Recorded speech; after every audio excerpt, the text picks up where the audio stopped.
O pedido de indiciamento da Polícia Federal contra Jair Bolsonaro foi recebido com festa pela base governista.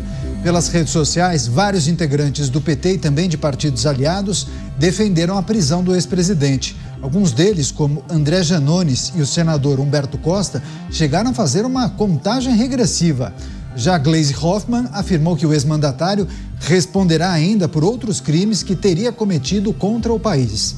Bolsonaro foi indiciado sob suspeita de 3 crimes. Se vier a ser condenado, poderia pegar até 32 anos de prisão. Vamos começar o giro de análises. Luiz Felipe Dávila com a gente. Dávila, seja bem-vindo, uma ótima noite a você. O indiciamento de Jair Bolsonaro, a manifestação de parlamentares governistas que chegaram a fazer uma contagem regressiva, esperando que, de fato, Jair Bolsonaro seja detido, torcendo por isso. Enfim, também tem o reforço da narrativa de aliados de Jair Bolsonaro de que ele seria perseguido, estaria sofrendo uma perseguição. Enfim, para começar, suas considerações, por gentileza. Boa noite, Caniato. Boa noite aos nossos colegas de bancada, a Mota e o delegado Palumbo e a nossa querida audiência. Bom, vamos começar com a atitude dos governistas. É uma atitude típica de quem não está afim de buscar justiça, de investigar os fatos. O que está afim é de explorar o episódio politicamente. Então isso mostra algo que o nosso amigo Mota sempre enfatiza com razão aqui. O Estado não pode se tornar uma arma de perseguição política, seja da oposição, seja do governo, não existe. Isso é contra o que se espera do Estado democrático de direito, isso é contra do que se espera do cumprimento da lei, não importa se é o presidente da República ou o mais simples cidadão. Portanto, a atitude dos governistas mostra, mais uma vez, que o mero indiciamento, que na verdade é a abertura de uma investigação, já existe uma condenação prévia e uma mobilização política para tentar colocar o ex-presidente Bolsonaro na cadeia. Então isso desvirtua completamente o que é o espírito da lei, o que está na Constituição brasileira.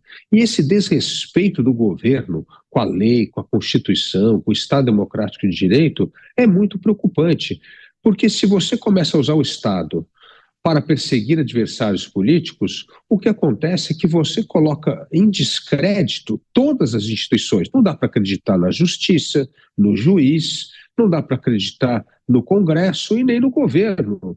Então, essa ânsia de condenar as pessoas sem esperar o devido processo legal é, na verdade, uma atitude autoritária, antiliberal.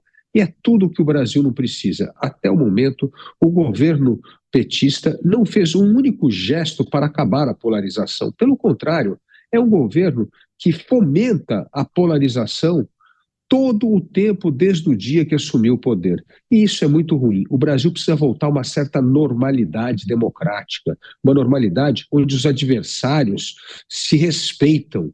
Porque se não tiver um mínimo de respeito, Caniato, não tem como nós temos um sistema democrático saudável. Se todo adversário político é um inimigo a ser eliminado da arena política, isso não é democracia, isso é tirania.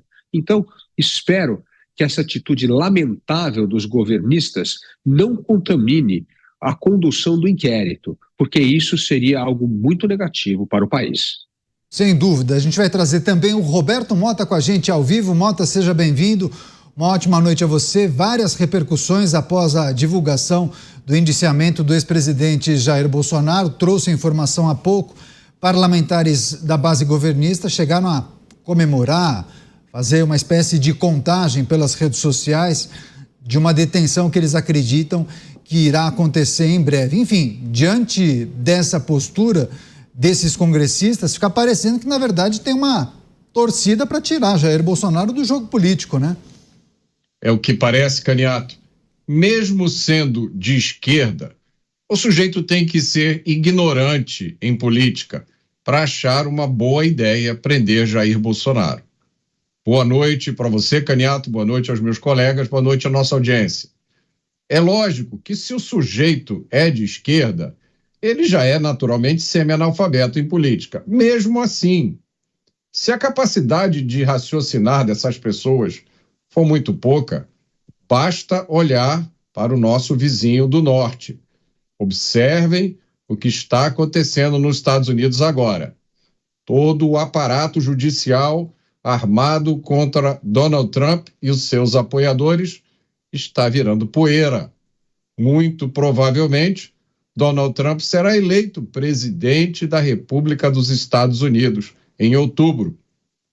Mas se até observar o que acontece nos Estados Unidos for muito difícil, basta abrir um livro de história do Brasil para entender as consequências graves da insensatez e da leviandade na política. As repercussões do indiciamento de Jair Bolsonaro, muitas manifestações de parlamentares pelas redes sociais, os governistas, alguns pelo menos, parece que torcendo pela detenção de Jair Bolsonaro, outros fazendo uma contagem regressiva para essa suposta detenção, aquela prisão que eles acreditam que irá acontecer. Você, delegado Palumbo, seja bem-vindo, uma ótima noite a você. O que a gente precisa considerar em relação a essas manifestações que acontecem por parte de congressistas da base governistas, colegas do senhor, inclusive, de parlamento, né? Uma boa noite, Caniato, Mota, Dávila e a toda a nossa audiência. É lamentável, né? Porque enquanto esses opostos ficam se degladiando, tem alguém nesse exato morrendo numa fila de hospital. Eles não se preocupam. Quando eu fui vereador durante 2 anos, de 2020 até 2022, eu só via a esquerda arrebentando o presidente Jair Bolsonaro. Só que eles se esquecem de todo o passado. Acho que eles sofrem de amnésia. Porque o atual presidente, ele também carregou containers e containers de presente e não devolveu todos. E sequer está sendo investigado. Então, eu repito o que eu falei ontem, isso aí é uma perseguição política. Agora, quanto a esses deputados, principalmente o Janones, ele não tem moral nenhuma para acusar. Agora, ele passou pelo Conselho de Ética e passaram um pano para ele, porque até áudios com rachadinha tem lá. Então, que moral que ele tem para fazer qualquer tipo de crítica? O ex-presidente Jair Bolsonaro está sendo perseguido politicamente. Isso, para mim, está muito claro, mais claro do que a luz solar. O que estão fazendo com ele é absurdo. Ele não pode andar de jet ski, que se passar uma baleia, eles instauram inquérito. A Polícia Federal não foi feita para isso. E a gente tem que lembrar, ganhar presentes pode ser até imoral e ficar com os presentes, mas não é ilegal.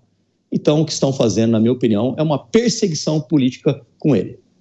Pois é, esse é um ponto importante para a gente se aprofundar, também é um aspecto da notícia.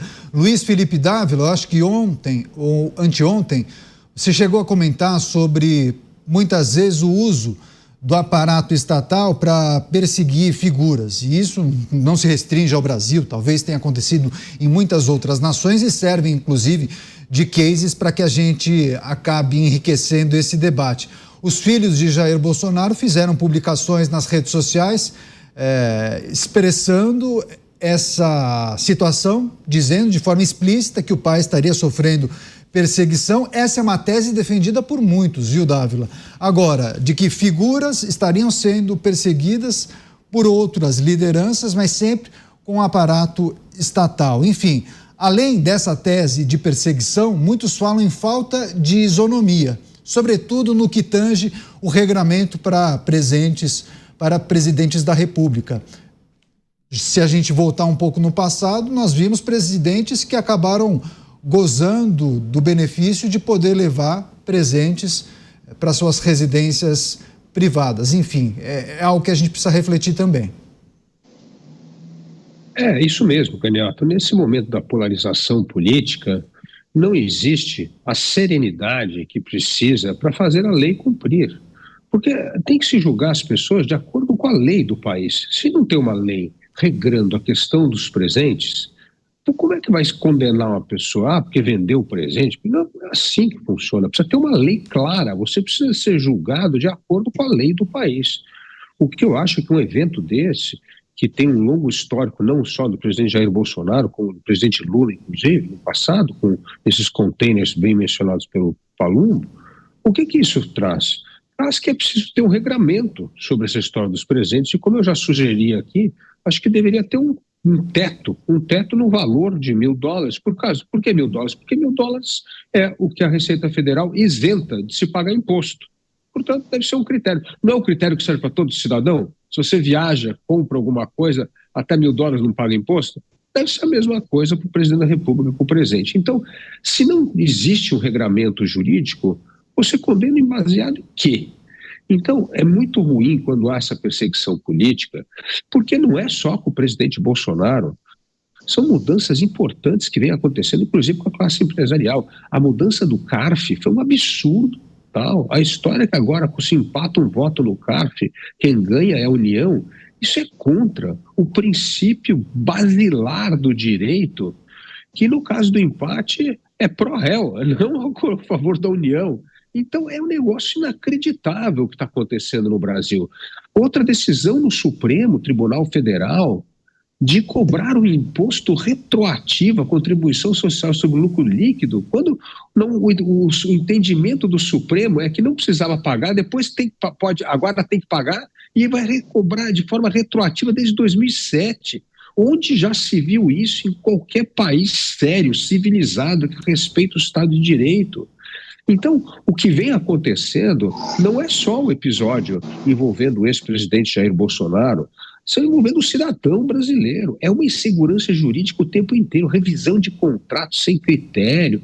Não dá para a gente ter investimento de longo prazo no país com um ordenamento jurídico que ninguém compreende qual que é a lei, porque a lei que vale hoje pode não valer amanhã, ou o que é considerado ilegal hoje pode ser considerado legal amanhã. Isso não existe, não tem como ter paz no país para poder atrair investimento, gerar renda e emprego, que é o que a população quer. Pois é, o Dávila falou em paz, né? Tem até um meme que diz: o brasileiro não tem um minuto de paz. Mota, e tem também a mudança de postura de alguns parlamentares de orientação progressista, né? Parece que eles deram um cavalo de pau de 180 graus, coisas que eles recriminavam lá atrás, agora eles defendem, enfim, fica uma salada na cabeça do eleitor. Mas espera aí, eles falaram isso e agora eles defendem isso? É uma situação confusa, uma ironia da política, né, Mota? Eu não sei como é que essas pessoas se olham no espelho, Caniato. Eu não sei como é que elas olham para os filhos. Eu não sei como é que elas dormem de noite. Eu vivi o suficiente para ver a turma da anistia ampla, geral e restrita virar a turma da anistia jamais. É isso. A turma do censura nunca mais, lembra? Eles faziam aquelas manifestações com esparadrapo na boca. Agora são os campeões do combate à desinformação. E se você discordar deles, eles te usam os piores adjetivos contra você. A gente nunca perde a esperança de que o bom senso volte a reinar entre os poderosos do Brasil, mas a esperança vai diminuindo a cada dia. Eu tenho dificuldade, Caniato, de entender aonde essas pessoas acham que essa estrada que eles estão construindo vai levar. Não é possível que sejam pessoas assim tão ignorantes sobre a história do Brasil e do mundo. E isso que está acontecendo no Brasil, a covardia maior é que isso está acontecendo justamente quando a maioria da população tinha a expectativa de que agora o Brasil vai acontecer. Agora, finalmente, a gente vai deixar para trás populismo, corrupção, patrimonialismo. Justo nesse momento, o povo brasileiro voltou a ser tratado como se nós fôssemos idiotas. Tudo que a gente viu há um ano atrás, há 2 anos atrás, há 3 anos, apaga tudo, esquece, e agora você vai ser convencido exatamente do contrário.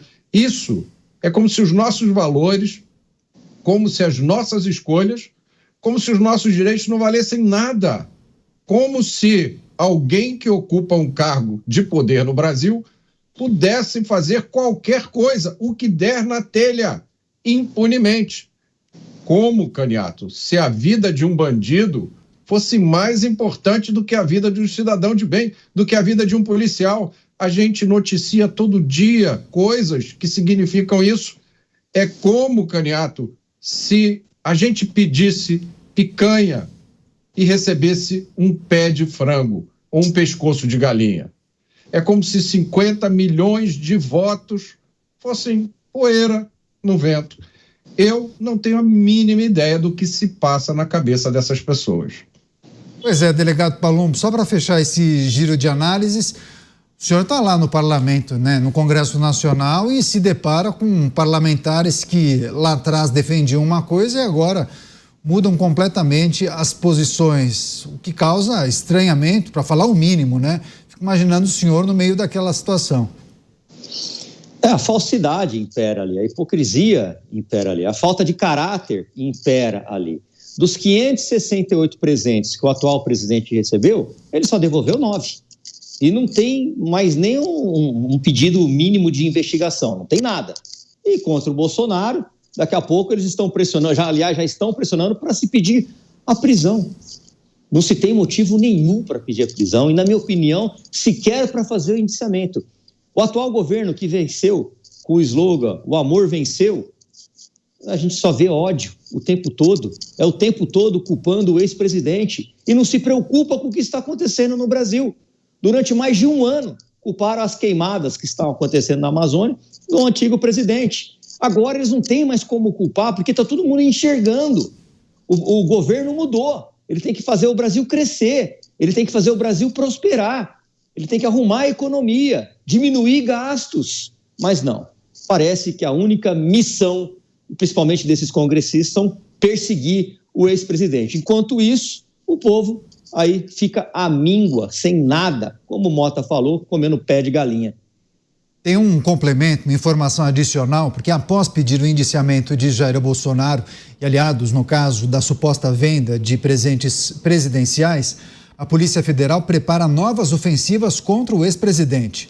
Segundo informações que foram divulgadas pelo jornal O Globo, os investigadores pretendem concluir na próxima semana o relatório final da apuração sobre a alegada tentativa de golpe de Estado. Além de ser alvo de novos pedidos de indiciamento, os crimes desta vez são considerados mais graves. Bolsonaro já havia sido alvo de pedidos de indiciamento por golpe de Estado e tentar, com emprego de violência ou grave ameaça, abolir o Estado Democrático de Direito na CPI do 8 de janeiro. Após a conclusão desse relatório, o documento será entregue ao STF, Supremo Tribunal Federal, e também à Procuradoria-Geral da República, que vão decidir o destino de Jair Bolsonaro. Dávila, suas expectativas para a possibilidade de indiciamento de Jair Bolsonaro nessa investigação que apura a suposta trama golpista que estaria sendo preparada ali no seio da administração federal de Jair Bolsonaro. Enfim, é um assunto mais sensível, talvez de maior potencial danoso, se nós compararmos com os indiciamentos que nós trouxemos ontem, né? Bom, Macaniato, mas se nós olharmos os fatos, como é possível acusar o ex-presidente de golpe de Estado no momento que ele não está mais no poder, no momento que ele não tem ascendência sobre as Forças Armadas para mobilizar as Forças Armadas, no momento em que ele voltou a ser um cidadão comum? Então, qual é, de novo, o factual? Qual é a prova de que ele teve capacidade de mobilizar as Forças Armadas para dar um golpe de Estado quando ele não estava no poder? Se ele quisesse dar um golpe de Estado, ele teria organizado enquanto ele estivesse no poder, porque aí pelo menos ele tem o poder de mobilizar as Forças Armadas para poder dar o golpe. Então, assim, não faz o menor sentido essa história de acusação de golpe de Estado. O 8 de janeiro foi um dia de baderneiros, de gente que precisa ser punida por ser baderneiro. Mas golpe de Estado é esticar demais as coisas, é não se atrelar aos fatos, é não se atrelar à lógica de golpe de Estado. O Brasil é o país que talvez mais teve golpe de Estado aqui na América Latina. O que teve tentativa de golpe de Estado, todo golpe de Estado começa justamente com o presidente ou com o levante dentro das Forças Armadas. Não existe isso no Brasil e no 8 de janeiro. Então eu entendo que esses inquéritos, se forem conduzidos de maneira isenta, não só não vai dar em nada, mas como vai redimir a imagem de Bolsonaro, porque vai abrir um monte de inquéritos e esses inquéritos não dão em nada. Então, o que a oposição faz com essa perseguição política, no fundo, é reavivar a força de Bolsonaro, porque quando esses inquéritos não levam a nada, o que vai acontecer? Ele vai sair mais forte, porque vai sair como vítima. E nada é mais potente em voto no Brasil do que vítima. Você pega uma vítima, você transforma a vítima em herói. E é isso que vai acontecer se você abre um monte de inquérito, o inquérito não dá em nada. Então, se esses inquéritos forem conduzidos de acordo com a lei e não de acordo com a interpretação política, isso só vai fortalecer ainda mais Jair Bolsonaro. É mais um tiro no pé que o governo está dando com essa perseguição política sem sentido. Pois é, Mota, eu acho que o Dávila tocou em alguns pontos que me parecem cruciais e fundamentais nessa análise. Primeiro, não houve indiciamento ainda, então a gente não tem acesso às informações, a gente não sabe o que será especificado nesse relatório que vai ser enviado ao Supremo Tribunal Federal. Mas uma coisa todos nós temos ciência, não houve golpe de Estado, certo? Agora, você acredita que haverá uma tentativa de conectar aquelas informações da suposta, aquela minuta, aquele documento que traria informações sobre uma intervenção das Forças Armadas em órgãos governamentais, tentar conectar isso com os atos de vandalismo do dia 8 de janeiro? Só que tem um problema aí, hein? Jair Bolsonaro não estava mais na cadeira de presidente, não estava nem no país. Neto, é inútil tentar trazer a lógica para essa discussão. A lógica já ficou pelo meio do caminho há muito tempo. Eu não sei mais quantos processos, quantas investigações, quantos inquéritos estão sendo abertos ou foram abertos contra o presidente Jair Bolsonaro. As razões são irrelevantes. Olha, a gente já falou aqui da baleia. A baleia vai entrar nos livros de história do Brasil. Daqui a muitos anos, os nossos netos, bisnetos vão estudar o dia em que, no Brasil, um país onde morrem 40 mil pessoas assassinadas todos os anos, um país onde, entre 2003 e 2018, morreram 875 mil pessoas assassinadas, quase 1 milhão de assassinatos. Nesse país, um cidadão foi investigado. Não foi uma investigação qualquer, foi uma investigação da Polícia Federal envolvendo altas autoridades por ter se aproximado de mais de uma baleia. Então a questão aqui não é a caderneta de vacinação, não é o presente, não é a baleia, não é o golpe de Estado televisionado com garçom servindo bebida. A questão não é nada disso. A questão é que foi decidido que não há espaço na política brasileira mais para qualquer um que não rezar de acordo com a cartilha da turma progressista. É isso. Todo o resto está sendo avisado. Melhor você mudar de opinião, melhor você parar de dizer as coisas que você diz, porque senão é isso que vai acontecer. Então, o que nós estamos vendo é a decisão de retirar Jair Bolsonaro e seus apoiadores da vida política. O que eu não consigo compreender é como as pessoas que tomaram essa decisão não enxergam que ela tem exatamente o efeito oposto. Porque se você era contra o que está aí, porque você suspeitava que o Estado brasileiro era usado para enriquecimento próprio e destruição de adversários, o que está acontecendo agora está aumentando a sua certeza. Sim. Então, se você tinha uma desconfiança, agora você tem certeza absoluta, porque as evidências estão todo dia na sua cara. Onde é que isso vai levar? Assim, eu não consigo realmente entender a genialidade por trás dessa estratégia. Seguiremos acompanhando.